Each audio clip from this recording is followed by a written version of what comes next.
menjelaskan tentang asal-usul sejarah Cirebon. Sejarah Cirebon pada masa pra-Islam. Sejarah Cirebon pada awalnya itu adalah menjadi bernama satu daerah bernama Tegalang yang kemudian disebut Lembah Mungku dan sekarang menjadi salah satu kecamatan di kota Cirebon. Setelah dibangun oleh Walang Susang atau Cakrabuana, nama Mungkuk diganti menjadi Caruban. Adapun alasan mengapa disebut Cirebon atau Caruban, hal itu karena daerah ini menjadi tempat percampahan antara berbagai bangsa, agama, bahasa, dan lain-lainnya. Caruban santri memiliki arti campuran. Assalamualaikum warahmatullahi wabarakatuh. Nama saya Rafa Dukun dari dengan NIM 2285100026. Dan di sini akan menjelaskan tentang asal-usul sejarah Cirebon. Sejarah Cirebon pada masa pra-Islam. Sejarah Cirebon pada awalnya ada sebuah daerah yang bernama Tegalalang atau disebut dengan Mangku, dan sekarang menjadi nama salah satu nama dekat Cirebon. Setelah dibangun oleh Walang Susang atau Pangeran Cakrabuana, nama Mangku diganti menjadi Caruban. Adapun alasannya mengapa disebut Caruban, karena daerah ini menjadi tempat percampahan berbagai bangsa, agama, bahasa, dan lain sebagainya. Cirebon sendiri memiliki arti campuran. Pada perkembangannya, kata Cirebon berubah menjadi Cirebon karena kekuasaan itu masyarakat itu yang banyak bekerja sebagai nelayan, operasi atau menjadi udang. Cirebon pada masa Hindu-Buddha atau pra-Islam. Pada masa ini, Cirebon pada umumnya memeluk kepercayaan lokal dan berkembang memeluk ajaran Hindu-Buddha. Masyarakat Cirebon pada masa itu mayoritas memeluk agama Hindu. Hal ini karena Cirebon pada masa itu berada di bawah kekuasaan Galuh.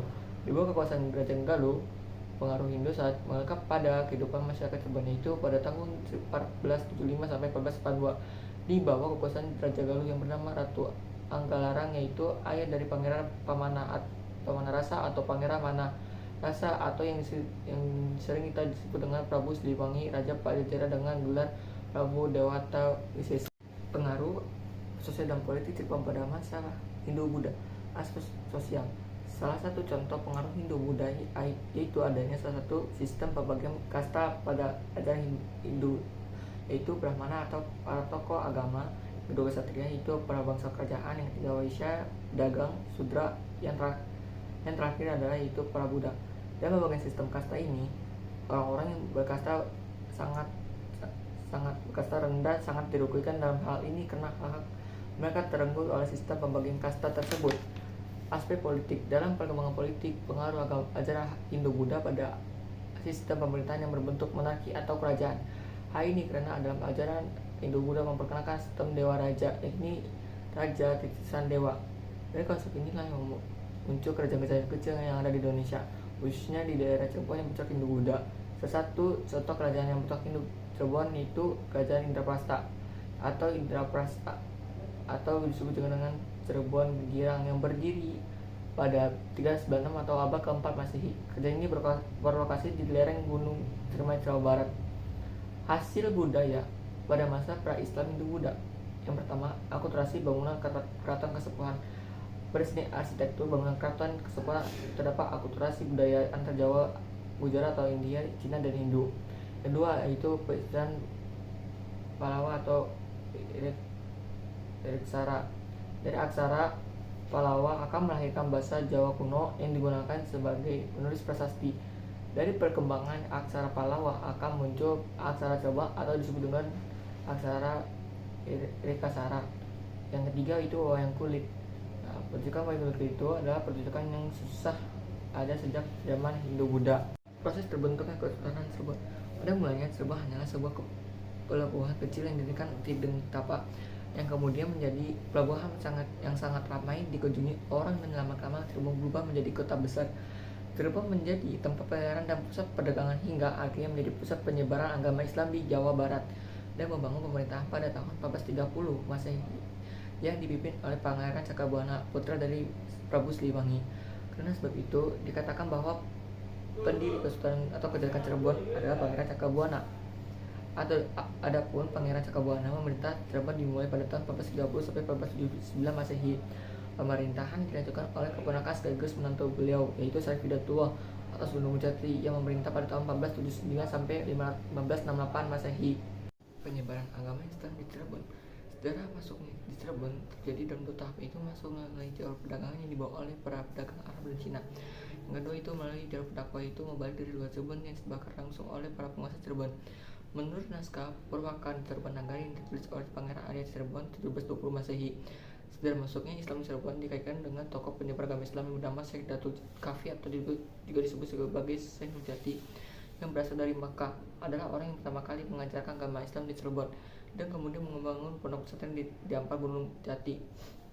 Para ulama inilah yang Pangeran Wangsungsang dan Nyai Rara Santang belajar agama Islam. Setelah 3 tahun berguru dari Syekh Nurjati, Pangeran Wangsungsang sudah dengan ditandai penganugerahan nama baru Ki Samadullah. Beliau diembani tugas oleh gurunya untuk menyebarkan agama Islam di Jawa Barat dan khususnya di Cirebon yang dulu bernama Rumah Bungkuk. Pangeran Cakrabuana pun pergi ke daerah kebun pesisir sebelah selatan Gunung Ampar Jati dan menikah dengan putri Nyai Kencana Kirang, putri dari Ki Dalang yang orang-orang pertama kali membuka dakwah Cirebon.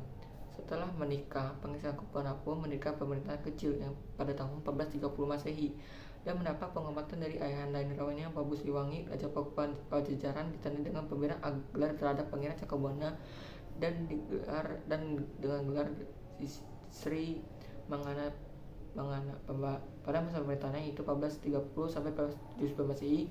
Pangeran Cakrabuana mulai menyebarluaskan agama Islam di daerah Cirebon. Pada tahun 1479 Masehi, udah pemerintahan dilanjutkan oleh Sunan Gunung Jati atau Syarif Hidayatullah. Beliau merupakan keponakan sekaligus menantu Pangeran Cakrabuana. Sunan Gunung Jati memerintah pada tahun 1479 sampai 1568. Pada masa inilah Cirebon banyak mengalami kemajuan di berbagai bidang, khususnya di jalan bidang agama. Pada masa ini, agama Islam mulai berkembang besar di Cirebon. Adapun metode yang digunakan oleh Pangeran Cakrabuana dan di Gunung Jati yaitu dengan menaklukkan kerajaan-kerajaan kecil yang ada di Cirebon dan menggunakan metode yang damai, yaitu dengan cara pengobatan dan melalui kebudayaan lokal seperti pertunjukan wayang kulit. Hubungan Cirebon dengan Mataram. Hubungan Cirebon dan Mataram sudah terjalin sejak tahun 1595 Masehi dan menjalin hubungan yang lebih intensif pada tahun 1613 sampai 1705 Masehi karena adanya pernikahan antara Raja Mataram yaitu Sultan Agung yang memerintah pada tahun 1613 sampai 1645 Masehi dengan Ratu Sakih yaitu Pamaisuri dari Kesultanan Cirebon. Yang pertama, bentuk jalinan antara Cirebon dan Mataram itu dengan menggunakan politik perkawinan yang dilakukan oleh Mataram. Politik perkawinan yang dilakukan Mataram terhadap beberapa kekuatan politik di Jawa, salah satunya dari Cirebon. Politik perkawinan yang dijalankan Mataram ini mempunyai beberapa motif. Salah satunya adalah penguasaan dengan cara damai, tidak dengan tindakan militer. Motif lainnya adalah pengakuan serta penguasaan dengan politik ekonomi serta legitimasi religius. Dengan adanya hubungan pernikahan antara Kesultanan Mataram dengan Cirebon membuat terjalinnya hubungan kekebalan yang sangat erat antar keluarga inti Kesultanan Mataram dengan keluarga Kesultanan Cirebon hingga banyak mempengaruhi kebijakan politik dari kedua kesultanan tersebut. Seperti contoh adanya kebijakan Mataram yang mewajibkan para Pangeran Cirebon, Pangeran Matawijaya, Kertawijaya, dan Pangeran Wangsakerta untuk mengikuti tradisi magang pada tahun 1625 sampai 1677 Masehi. Itu sebagai tempat pendidikan bagi para pangeran selaku calon penguasa daerah. Adapun ketiga pangeran tersebut berasal dari pernikahan antara Penaban Ratu II dan dengan Putri Amangkurat I. Yang kedua itu surut hubungan antara Cirebon dengan Mataram. Terlepas dari adanya berbagai gangguan dan sikap mempengaruhi hubungan itu sendiri, setidaknya selama terjadinya relasi antara Cirebon dengan Mataram ada tiga hal pokok yang mempengaruhi surutnya hubungan Cirebon dan Mataram itu. Yang pertama, adanya perebutan tahta di istana Kesultanan Mataram. Kedua, gangguan Banten dengan dukung terhadap pemerintahan Trunojoyo yang ingin menggulingkan kuasa Amangkurat I. Yang ketiga, munculnya sikap positif Cirebon terhadap keadaan yang terjadi di Mataram. Hubungan Cirebon dengan Banten. Hubungan Cirebon dan Banten dimulai pada abad ke-15 Masehi ketika Kesultanan Demak sedang mengusung misi memperluas pengaruh di wilayah pesisir atau Pulau Jawa bagian barat. Diawali dengan penyebaran agama Islam oleh Sunan Gunung Jati atau Syekh Syarif Hidayatullah pada tahun 1522 Masehi. Beliau tidak datang sendirian. Waktu itu Sunan Gunung Jati membawa serta putra-putrinya, yakni Maulana Hasanuddin. Siar yang dilakukan Sunan Gunung Jati terang tapi pasti akhirnya dapat diterima oleh masyarakat pengaruh dan pengaruhnya pun kan menguat di ujung abad ke-15. Sunan Gunung Jati yang ketika itu adalah pemimpin dari Kesultanan Cirebon juga menguasai sebagian wilayah di Banten. Kemudian Syekh Syarif Datua menunjukkan putranya Maulana Hasanuddin untuk meneruskan dakwah Islam dengan mendirikan Kesultanan Banten dengan pusat pemerintahan di Keraton Surosowan. Sultan Hasanuddin berkuasa dalam rentang waktu 1552 sampai 1507 Masehi. Relasi antara Cirebon dan Banten terjadi sangat erat karena adanya hubungan daerah dan antara kedua tersebut. Meski demikian, hubungan Cirebon dan Banten tidak selamanya berjalan baik. Sejarah meriwayatkan adanya persaudaraan antara Kesultanan Cirebon dan Banten pada tanggal 2 Desember 1550 Masehi karena ambisi dari Mataram yang ingin menguasai Banten. Terpecahnya Kesultanan Cirebon berawal dari adanya campur tangan dari Kesultanan Mataram dan Banten yang ingin menancapkan pengaruhnya dan menguasai daerah Cirebon. Dampak dari pemerintahan Tronowijoyo yang didukung oleh Banten yang bertujuan untuk menggulingkan pemerintahan Amangkurat I yang membuat Cirebon terlepas dari pengaruh Mataram dan membuat Pangeran Cirebon yang dikatakan sebagai tawanan politik Mataram, yaitu Pangeran Matawijaya, Kertawijaya dan Wasakerta dibawa oleh Banten agar para pangeran tersebut bisa terbebas dari pengaruh Mataram dan bisa dijadikan sebagai para penguasa Cirebon. Kesultanan Cirebon pun dibagi jadi keraton-keraton kecil, itu Kesepuhan untuk Pangeran Wartajaya, Kanoman untuk Pangeran Kertawijaya, dan Pangeran Wasakerta untuk dijadikan sebagai penebang Kacirebonan dan berkuasa di Keraton Kacirebonan pada tahun 1677 Masehi. Sistem pemerintahan kekuasaan Cirebon dan struktur birokrasinya. Dan pemerintahannya Kesultanan Cirebon menerapkan sistem kekuasaan yang diberikan secara turun-temurun atau kekerabatan. Organisasi politik mengacu pada prinsip primus inter pares atau pemerintah yang dipegang oleh tertua masyarakat yang terdapat mandat masyarakat legitimasi ditulis majlis. Kesultanan Cirebon pada masa awal pendirinya yang ditunjang oleh struktur pemerintahan yang teratur. Pada masa awal pendiriannya, Kesultanan Cirebon dijelaskan oleh 14 pejabat dengan 10 jabatan tinggi pemerintah yang dimiliki fungsi dan tugasnya masing-masing. Informasi mengenai suatu struktur pemerintahan Kesultanan Cirebon pada zaman Sunan Gunung Jati ditemukan dalam naskah Martasinya. Berikut adalah struktur pemerintahan Kesultanan Cirebon menurut naskah Martasinya pada zaman Sunan Gunung Jati. Kesultanan Cirebon itu Syarif Datua atau Sunan Gunung Jati. Pelaksana pemerintahan itu yang pertama Syekh Datul Kahfi, yang kedua Agung Giman. Nah, dibilang menjadi ada Jaksa Perdata, Hakim Nara, Patinya, Lembu Sasra. Di bawahnya adalah Pati Jero, yang pertama Pati Keling, yang kedua Pati Kering, Montas Pangeri, yang pertama Kung Pati, yang kedua Ki Dipati. Bendaharanya itu Ugin Napura. Pecutanda itu Arya Sena. Penghulu Syekh Budiman. Syekh utama itu ada Syekh Badiman. Perang Perlawanan Rakyat Cirebon. Gerakan Perlawanan Rakyat Cirebon menjadi pada tahun 1802 sampai 1818 Masehi.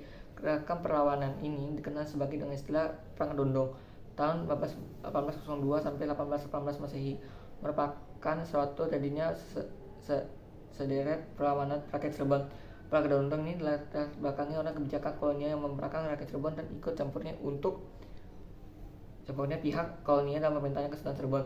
Perang Kedondong ini melibatkan berbagai golongan sosial masyarakat, menteri petani, pejabat kerajaan, dan tokoh dari pesantren. Adapun para tokoh terkenal yang memimpin perlawanan rakyat Cirebon antara lain: yang pertama Bagus Rangin, kedua Ki Jatira atau Syekh Hasanuddin bin Abdul Latif, ketiga Mbak Mukoyim, yang keempat Sultan Sepuh Amir Sena, Sultan Muhammad Saifuddin, Surya Negara, dan Jaya Negara Raja Kanoman. Bentuk penyerangan atau strategi perang Kedondong yang dilakukan antara lain adalah dengan memberikan kerugian pada lawan dengan cara menguras harta benda dan tenaga pihak kolonial. Diawali dengan mengganggu stabilitas keamanan daerah, merusak sarana dan prasarana seperti jalan penghubung dan jembatan, membakar rumah-rumah, dan melakukan penyerangan yang fokus terus-menerus kepada pihak kolonial. Strategi lainnya digunakan ialah strategi suluhan yang dilakukan dengan cara menjebak dan mengecoh perhatian pasukan pemerintah kolonial dengan menggunakan ratusan kunang-kunang. Dampak dari perang Kedondong cukup luas bagi kalangan militer daerah kolonial Belanda. Tentara mereka tewas, dan demikian juga pula beberapa pejabat penting kolonial yang harus dipecat secara tidak hormat karena tidak mampu menjaga pemerintah atasannya. Dampak perang Kedondong, pemerintah kolonial banyak mengalami kerugian baik material maupun nyawa pasukan mereka.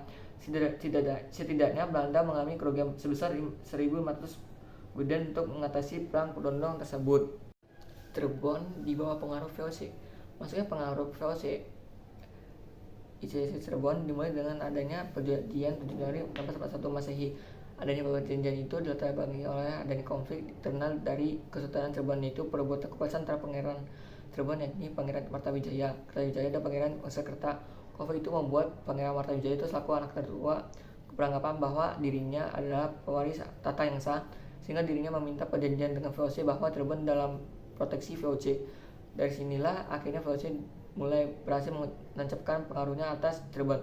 Sebuah perjanjian pun akhirnya dilakukan oleh para sultan Cirebon pada 7 Januari 1641 Masehi sebagai bentuk imbalan atas pengakuan VOC kepada Pangeran Martawijaya karena telah mengakuinya sebagai penguasa tunggal Cirebon. Perjanjian itu dihadiri oleh Pangeran Martawijaya, Pangeran Kertawijaya dan Panembahan Cirebon dan Jaksa Pepitu. Dari pihak VOC dihadiri Jacob van Dyk dan Johan Michels.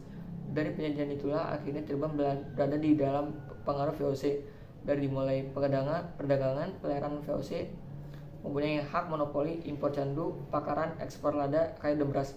Begitu juga peran politik Cirebon mulai melemah setelah Sultan kedudukan bergeser hanya sebatas penguasa cerita sejarah budaya atau hanya sebatas pemangku adat saja. Keraton pun tidak lagi menjadi pusat keagamaan seperti dulu. Cirebon pun mulai hilang eksistensinya sebagai salah satu kekuatan yang pada ada masanya setelah adanya pengaruh dari VOC. Cirebon pada masa Hindia Belanda.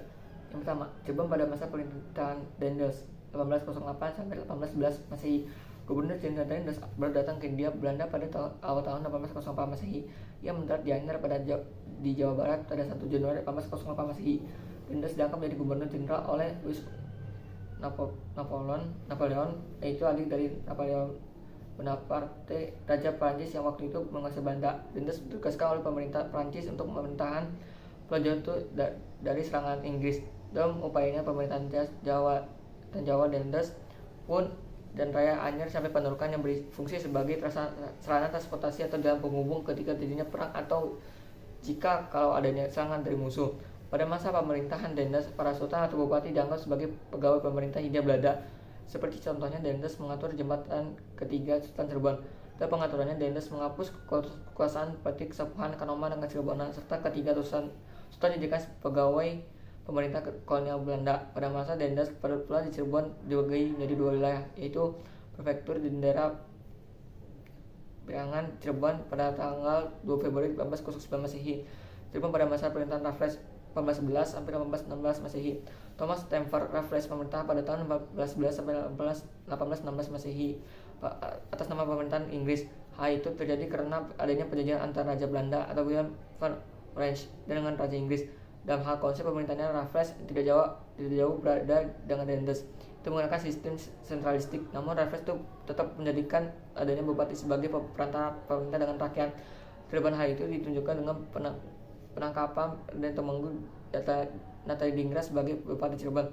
Raffles mengakhiri pemerintahannya pada 1 tahun 1819 Masehi karena adanya perjanjian konferensi London yang salah satunya isi perjanjian itu Inggris itu menimbulkan tanah jajahannya pada Belanda.